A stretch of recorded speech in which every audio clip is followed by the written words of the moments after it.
What's up, everybody? It's Bill from High Volume Games, and welcome to episode number 6 of the High Volume Games pod. We are back with another episode where we talk about just the things I like, whether it's games or trips or running or charity walks, all those sorts of things. Every Thursday, we come here, we chat, just a way to kind of get my voice out. So, as always, I'm going to do with the countdown first.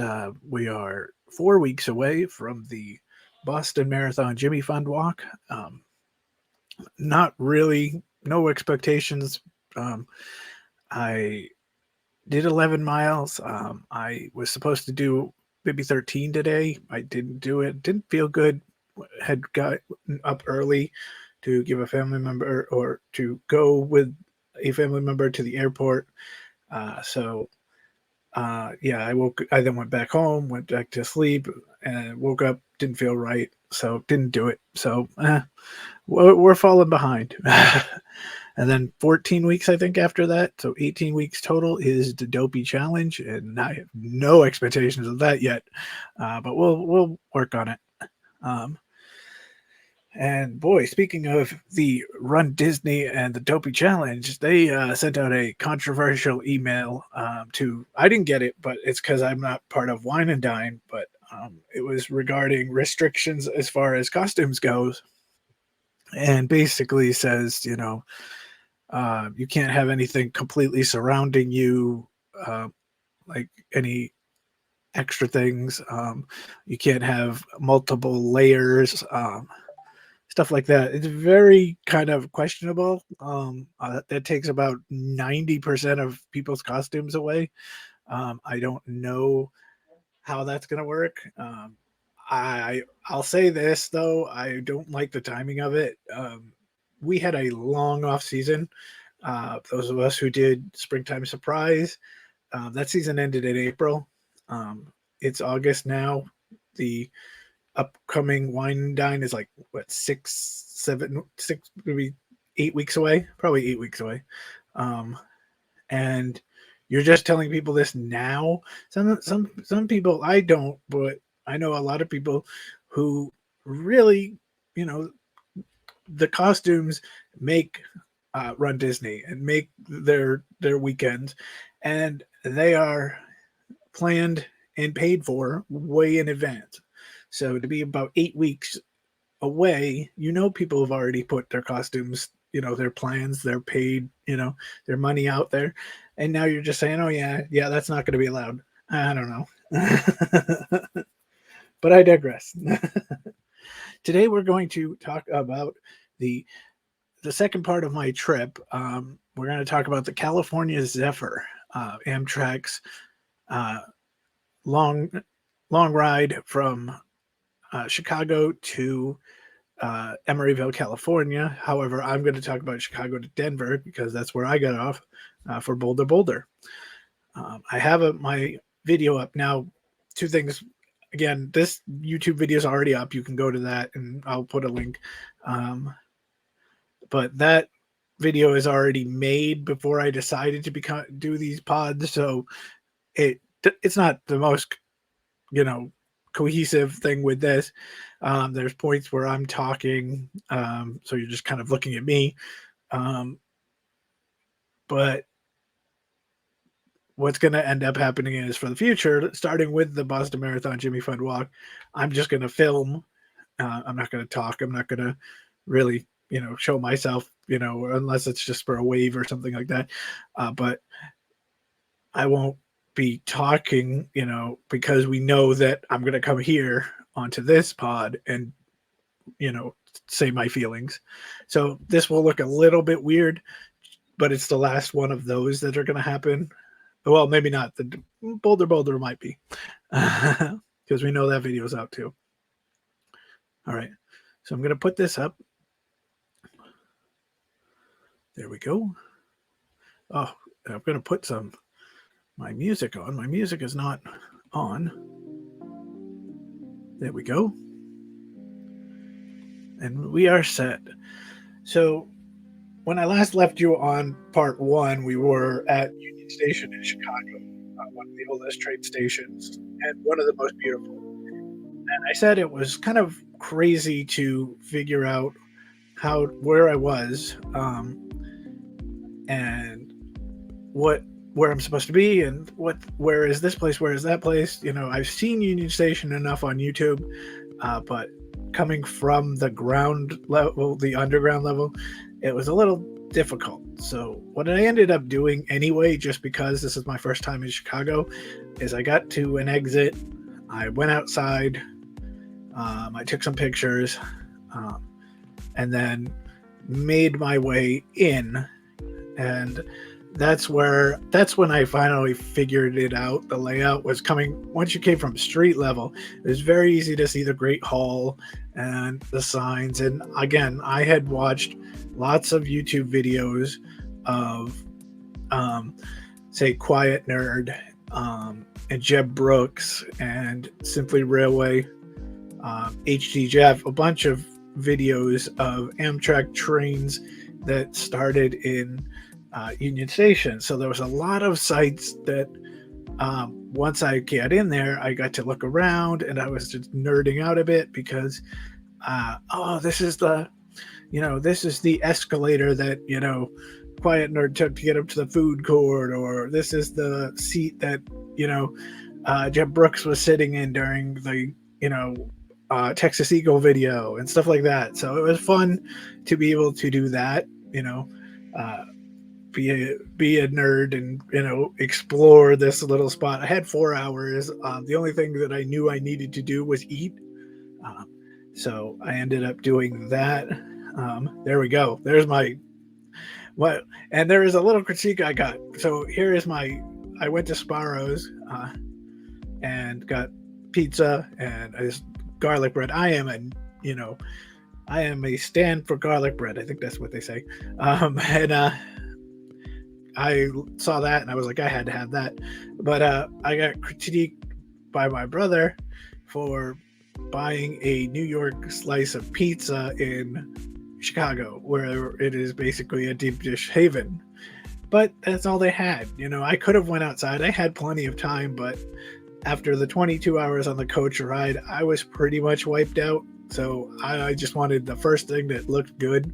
I also bought an Auntie Anne's pretzel for the ride. After that delicious pretzel with the marinara sauce that I got in Boston, I was like, I'm going to do that again. So I ended up getting that as well. But I brought that on the train with me, the pretzel. And so we went down, got onto the Superliner. Now the Superliner and the Viewliner, which I'm used to, are much different. Well, they're not much, about 80% of the same. If you've stayed in a Viewliner roomette, you'll understand pretty much most of the things in the Superliner roomette. Now a Superliner is 2 floors. The trains are much taller. They're 2 floors, whereas the Viewliner is just 1 level. And the biggest difference is, obviously, for the newer or for the older model Viewliners, is that the Superliner doesn't have a toilet in there, in the roomette. And that's nicer because these seats are now wider, which means eventually when you put these down, your bed's going to be wider. So that was a nice thing. You don't have the toilet in. I mean, granted, I'll be first to admit I've used the toilet in the Viewliner roomette, but it's nice to have the extra, space, especially, like I said, when you're on long haul. And this is a 52, the whole journey from Chicago to Emeryville is 52 hours. So if you're taking that long ride, you want as much space as you can. This one also has a little closet, and we'll go click that on. It was funny because the lady, my conductor, said to me, because I found the closet right away, she's like, "Oh, you must have watched YouTube." I was like, "Well, no, there's a thing. There's this closet on it." I mean, again, if you're familiar with the Viewliner, if you're familiar with the Viewliner, the Superliner is not different. There might be one missing thing, like the overhead rack for your suitcases is not there. They have racks downstairs that you can put your luggage, but you can also, like that suitcase right there fits underneath um, the stall, so you're fine. So here we are going off. We're leaving Chicago. Um, Basically, coming out the same way I came in. But it was a very good start. Like I found the conductor to be I don't know, kind of a she I like her. Honestly, I like her, and she ended up telling me later on that she liked me because I think we both mesh, because it's like, she was kind of a drill sergeant, but if you were somewhat self-sufficient, she was very kind to you. And whereas I didn't need any help for anything, putting my bed down, taking the trash, I did basically everything. I gave her a day off. But she was very nice to me. But you could hear her on the loudspeaker or if talking to other people, and it's like, oh, she's a little drill instructor. But like I said, I liked her because she was efficient. But there's a lot of it I sort of got after I understood things about being a porter on a superliner versus being a porter on a viewliner. And so we're leaving Chicago, Willis Tower up in the background, and then we got all these buildings on the outskirts. We first stop is Naperville, and that was about 20 minutes. And so I was going to be on this train from 2 p.m. Central Time till somewhere around 8 in the morning Mountain Time. There's the Willis Tower.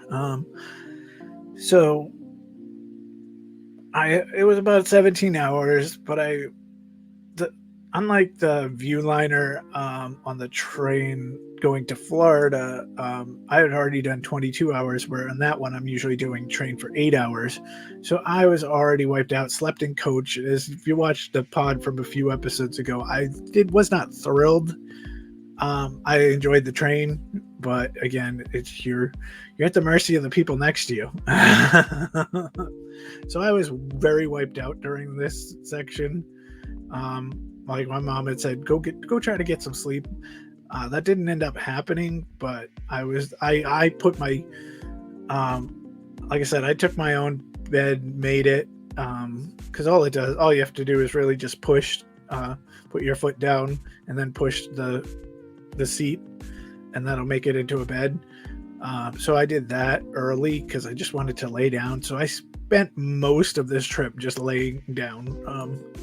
I didn't end up sleeping, but I just was enjoying this views of the Great Plains, which was cool because, again, I've never been out west. So, I mean, even though it's not the more dramatic stuff which you get on the second day of this journey, which I didn't get to see, I could still appreciate it. I could still appreciate all this new farmland that I've never seen. So, like I said, I laid down for a bit. They came over. They were on the loudspeaker all around. There's me. Like I said, this won't be part of the upcoming videos, but that's me laying down. This is probably 3 o'clock into the thing, and I've already got all the pillows and stuff like that. But they were talking over the loudspeaker a lot. I again didn't register into my head why they were, but until afterwards. It's mainly because, on the Viewliner, you have one row of people, it's one just row, and then the porter just goes up and talks to each individual person. Whereas the Superliner, they have 2 levels, and you have the bedrooms, and you have the upper roomettes, and you have the lower roomettes, and you have the family bedroom. And to go to each individual room is going to take a very long time. So they were on the loudspeaker a lot, talking. First, it was our car's porter.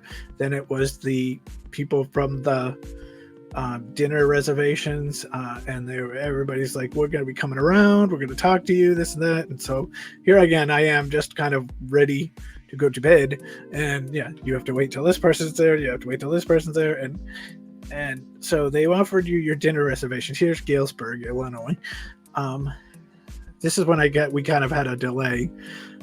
So they come in and they talk to you, and so they ask you what time you want and what do you want for dinner, or what do you want for an appetizer. I, in fact, just kind of, okay, those who know me know I'm very picky, and there wasn't anything that just really was like, okay, I could eat. So I had said no, I didn't want a reservation. I figured I would go to the cafe car and get a hot dog and, some chips for dinner. Now you have to pay for that versus if I had went into the dining car and just had a meal, it would have been free. But like I said, the only thing I really, out of all of it, that I really would have had would have just been the dessert. So you'll see my hot dog will show up in this video, but yeah, there wasn't a whole lot of things going on. I went around, I kind of explored. I went down to the observation car, but it was very crowded. Usually when I watched the YouTube videos of people going on the observation car, you would see nobody in it on this part of the journey. You would see it, absolutely full when you got to the Rocky Mountains. But when I got there was, I think, the whole weekend. I don't know. It was the weekdays before Memorial Day weekend, but it was still like a week before Memorial Day. But it was very crowded. Both the Lakeshore Limited and the Zephyr. So it was fine. I went down there, checked that out. Like I said, I went to the cafe car, got myself my hot dog and chips and a soda, which ran me probably around $10. It was expensive, but it was good. And then I just kind of took this scenery in. I knew once we hit Galesburg, we were eventually going to be getting to the Mississippi River. So I kind of sat back, watching the sun start to set. I mean, it was like this for a long time, this view here. But it was very just nice and relaxing. And again, I'm exhausted. So this was just a cool thing to look out at. I saw one of those like little dust tornadoes.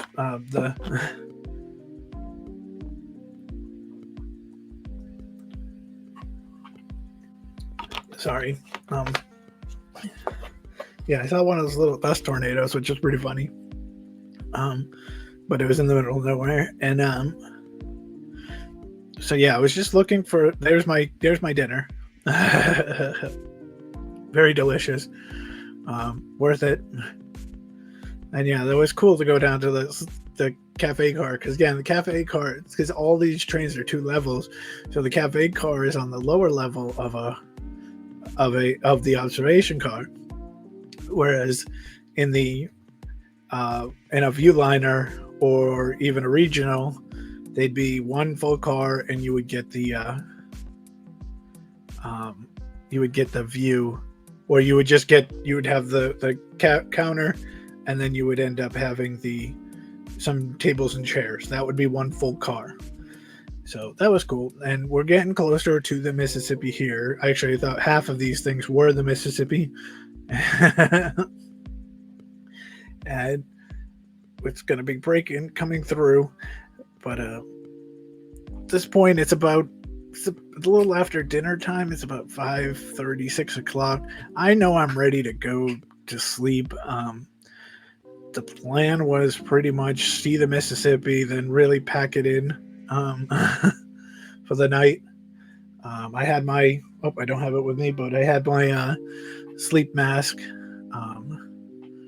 Yeah, this was the little river lake, whatever, that really kind of made me think this was the Mississippi. So then I shut my camera off because I'm like, oh, okay, that's not it. And then within seconds, the Mississippi shows up. And so I had to end up, yeah, there we go. It just all of a sudden showed up, and I was like my sign here.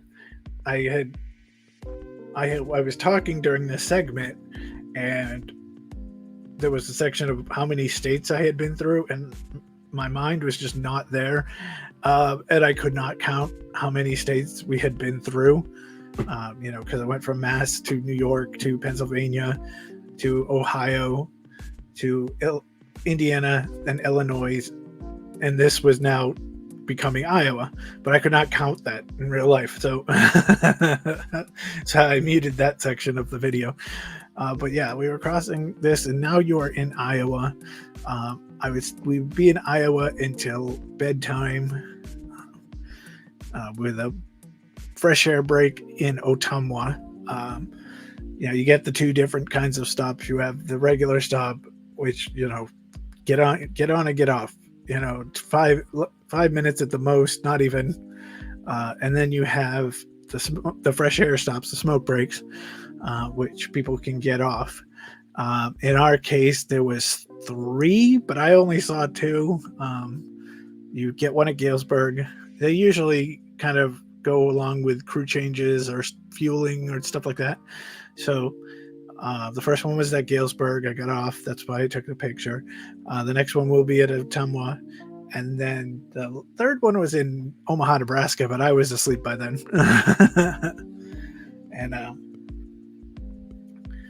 so Iowa was, where we would sit there and we would watch the sun kind of go down. It was very nice. And I was really packed in for this one.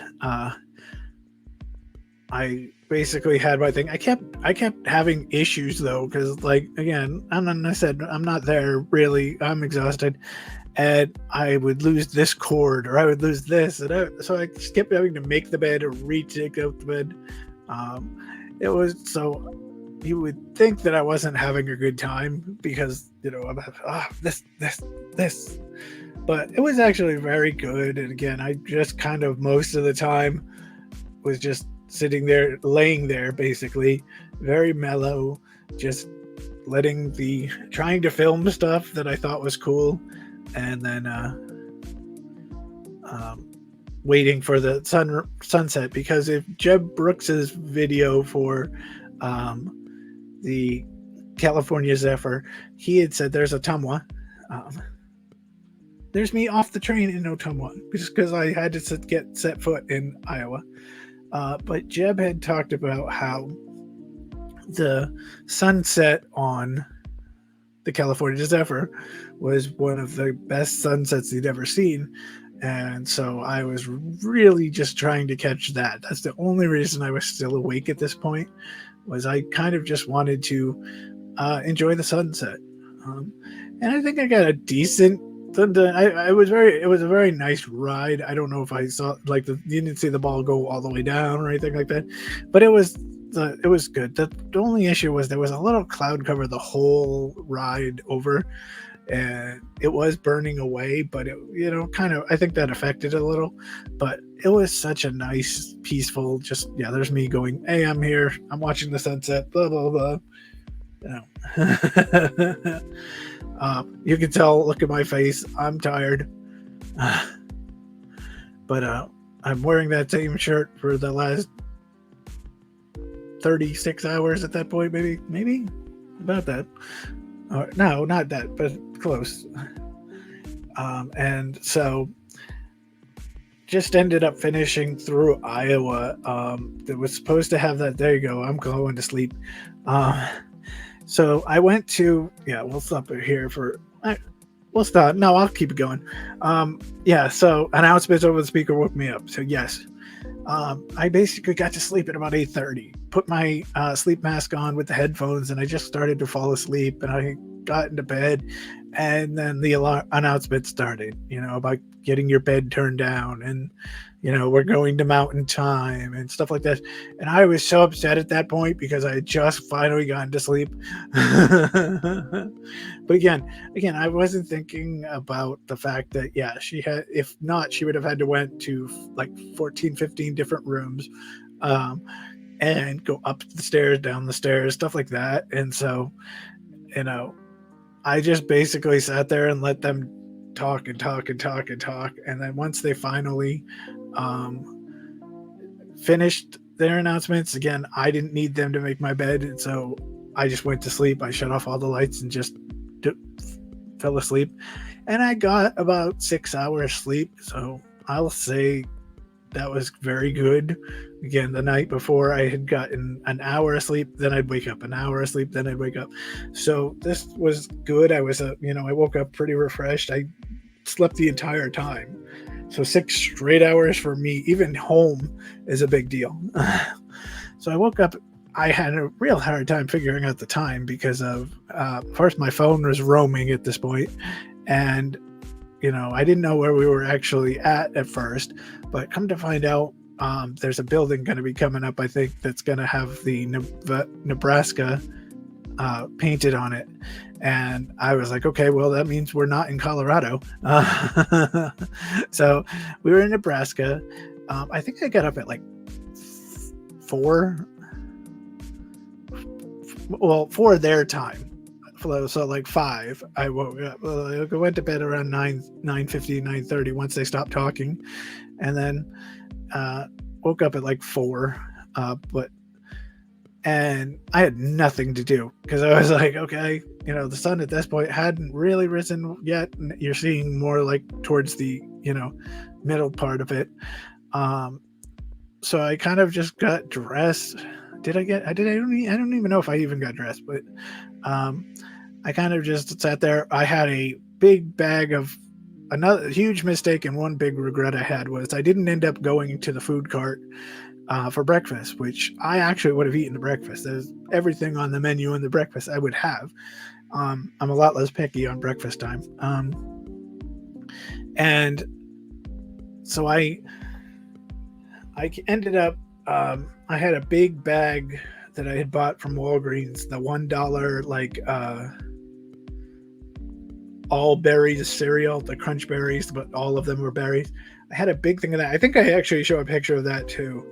And I had that. I basically, any snack I had, because I knew I was getting off this train and I was going right to my hotel. So anything else that I had in the, in my bag from taking free samples in Chicago or buying something in Boston, anything that I had, water, cereal, anything I brought with me got eaten right now. But you notice that the planes have now left us and we're starting to go up. We're seeing hills.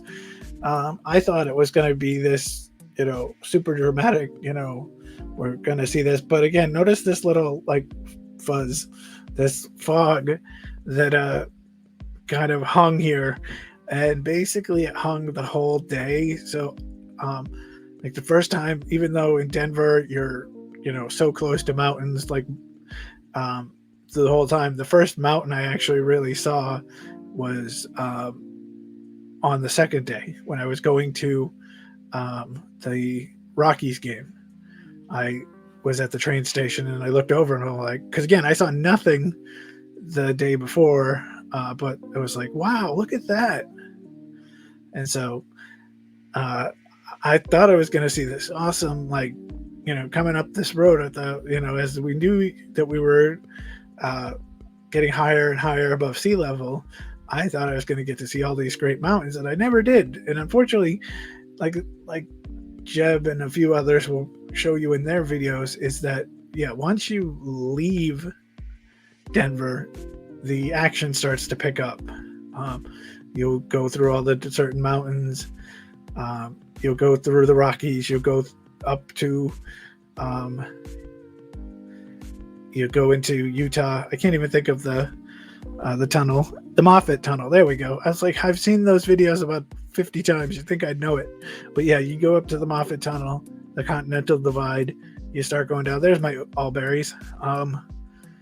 You go down into Salt Lake City, and then you go to Reno, Nevada, and go up the Sierra Nevadas, down to Sacramento, and over to Emeryville. But I didn't see all that. I just got to this is what I got to see. And again, look, that fog kind of took away a good portion of the things I didn't, But here we are. This is essentially just outside of Denver.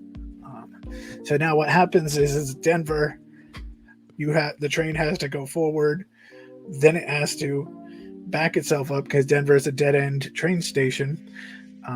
So you ended up going in, backing up, and you get to pass Coors Field, which was cool because Coors Field and Union Station are right next to each other. I was nervous about that which we'll talk about when I start talking about the Denver trip and Boulder, but I thought it was going to be difficult to navigate through Denver, but I did not have an issue whatsoever. The things I wanted to see were pretty much near each other, and then you had the light rail that I took. It was just easy as pie to get through. So there we are. We're now at Denver. Again, you should be, because I'm facing east at this, well, I'm facing west at this point. You should see mountains. But yeah, there's just enough cloud cover to essentially make it that didn't happen. But that's okay. Like I said, I saw it on the second day. So we're rolling back, and we ended up in Union Station, and I tipped my porter, and she said she was sorry to see me leave because I was so easy of a passenger. I was like, yep, I tried. Then I get off the train, and my transport training had to kick in. A poor lady fell, just mistimed that the yellow stool, and she fell. And so I was probably about 10-15 feet away from her, but I saw her fall. I saw her about to fall, and then I saw her fall. And so I just left my bag where it was and just ran to go help her up. And me and her husband ended up picking her up and making sure she was okay. I said, yeah, it's my hospital training coming in, even in Denver. There's the Coors Field. And so this is gonna end. So then I was going to check out Union Station, but then I saw that my train was already there, my light rail to the hotel. So I ended up just getting onto that train, or I kind of ran around because you had to go down to the store, then run back up. But I ran over and got on the train, and then it was like 2 or 3 exits till 2 or 3 exits. 2 or 3 stops until you got to my stop, which was Central Park Station. And once you got off that, you could see the hotel right from there. So it was awesome. I had to walk. It was about a mile away. It looked a lot easier than it was. But no, overall, this was a fun trip. Like I said, if I had gone on this trip, on this section of the trip, refreshed, like if I had stayed the night and then went on this, I probably would have been it would probably have been a 10 out of 10. But because I was just kind of exhausted, I was a little irritable and stuff like that. But it was still a really good time. It was very, very, cozy. And I liked the Superliner room. I liked the Superliner train. I honestly, like, there's a bathroom up on the top level, and then there's 3 on the bottom level. But I kept going to the bottom level because, first of all, I didn't want to, block that bathroom from somebody who, may not want to be able to get down the stairs. But it was also fun going down the little circular stairs all the time. So, you just try to make games and things to entertain yourself there. And I did try the shower.